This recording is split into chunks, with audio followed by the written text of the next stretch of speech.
What kind of mindset caused King Nebuchadnezzar to lose God's grace and blessings?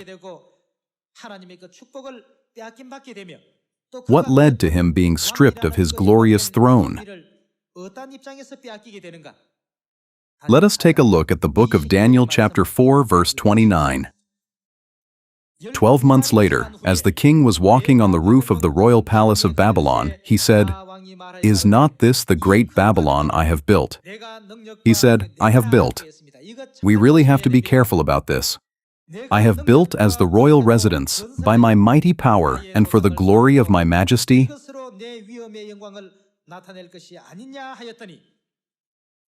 Even as the words were on his lips, before he had even finished speaking, a voice came from heaven.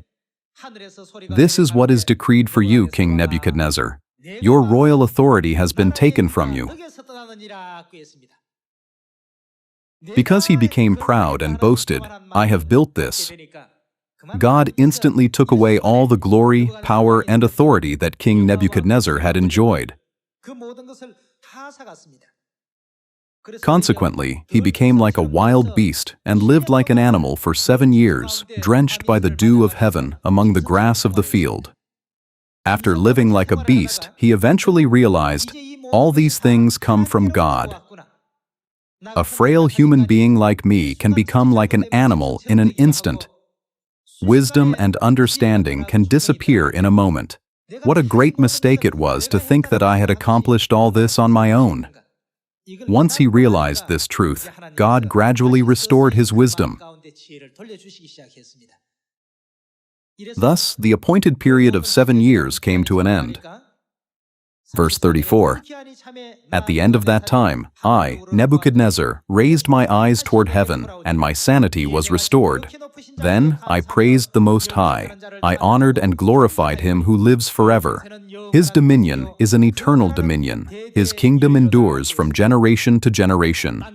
All the peoples of the earth are regarded as nothing. He, God, does as he pleases with the powers of heaven and the peoples of the earth.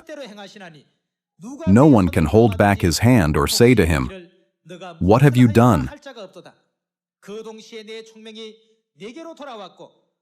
At the same time that my sanity was restored, my honor and splendor were returned to me for the glory of my kingdom.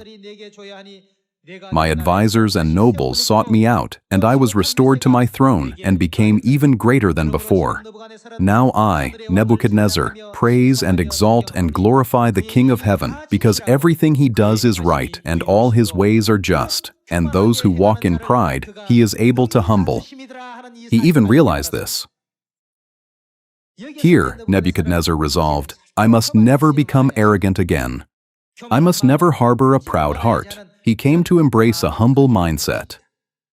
Furthermore, he came to realize the truth that God is able to humble those who walk in pride. This is truly an important teaching of the Bible.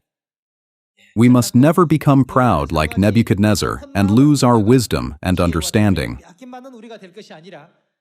Rather, just as he regained his lost glory, wisdom, and understanding through repentance and realization, we too should follow his example and be restored.